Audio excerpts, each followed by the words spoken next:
Prime Minister Justin Trudeau brushed by reporters and any questions about Donald Trump's late-night post.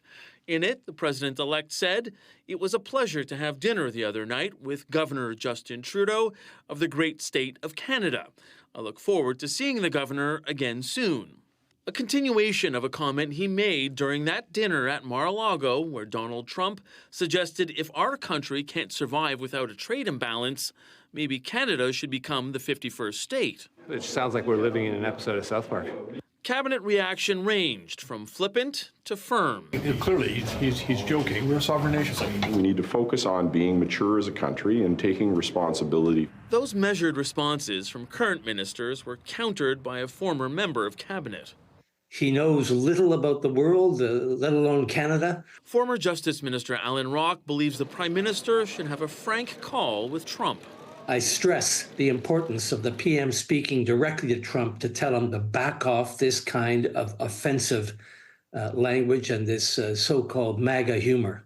Meantime, Ontario Premier Doug Ford appeared on Trump's favorite network, Fox News, for the second time in 2 weeks, talking about tomorrow's virtual meeting with the Prime Minister and other premiers. We're going to hold the Prime Minister accountable, and he needs to come up with an answer. I'd be more than happy to fly down to Florida tomorrow. If the President had a few minutes, I'd be down there in a heartbeat. The Prime Minister has called for a Team Canada approach to avoid Trump's threat of 25% tariffs on all Canadian imports.